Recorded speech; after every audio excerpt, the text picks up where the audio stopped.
Yesterday, I called the whole cryptocurrency network a scam. Some people got offended.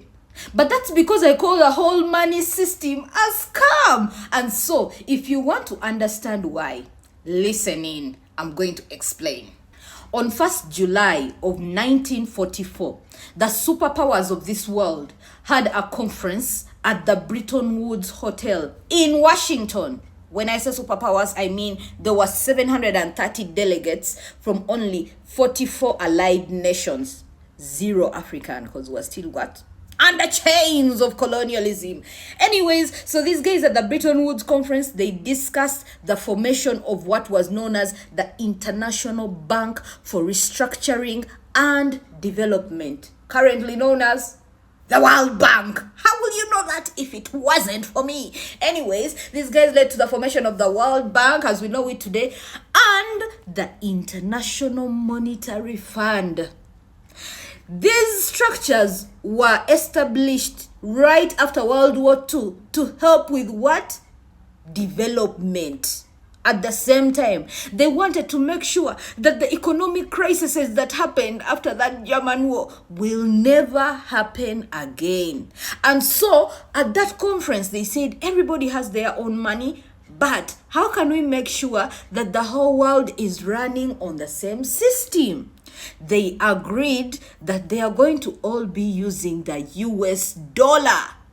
And that US dollar was going to be backed by gold, because at the time the United States had several gold reserves. And so it was agreed on that 35 US dollars would give you an ounce of gold. And then the rest of the currencies would be backed against the US dollar. That's why you guys saw the dollar becoming such a superpower. And at that time, they also agreed that the British pound would be almost at par with the US dollar, because Britain was also what? A superpower at the time with very many what? Colonies and protectorates. Anyways, that is how the Bretton Woods Conference came about. Nonetheless, everything was going okay. In 1960, America decided to invade Vietnam. These guys ended up spending money they actually did not have in that Vietnam War.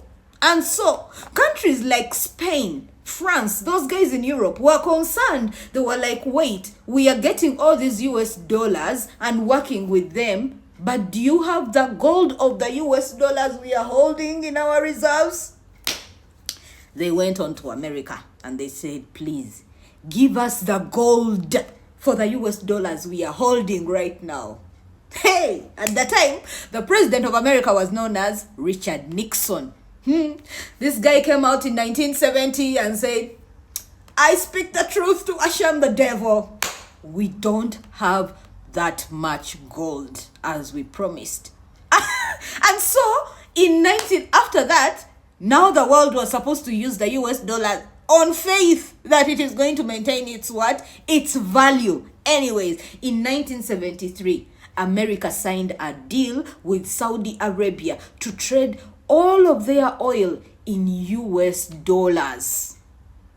In 1975, they signed with all the OPEC, that is Organization of Oil of Petroleum Producing Countries in the Middle East, obviously. They signed a whatever with all those guys, and they also agreed to sell their oil in US dollars.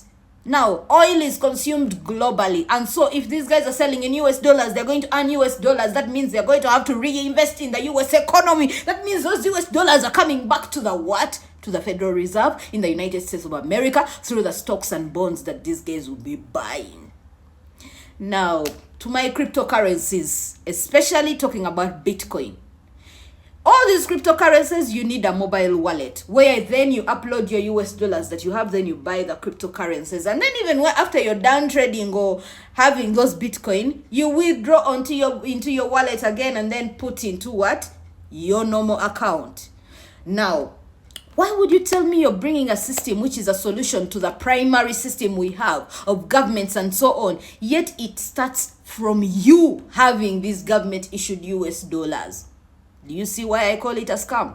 I understood that the whole money system is a scam. And so if you're going to have a solution to the money system, It cannot be part of the money system, because even if you're uploading money onto those cryptocurrency wallets, the government already knows how much money is in circulation. They can definitely see how much money has been put onto the network. They can also see how much money is coming from the network. And so I understand and appreciate the concept of the blockchain. I absolutely love it. I'm not saying it's not decentralized. I'm not saying it's not encrypted. All I am saying, it is not independent of our traditional system. And since our traditional system is already a scam, this system is also part of the scam. I don't know what you guys think. Let me know in the comments.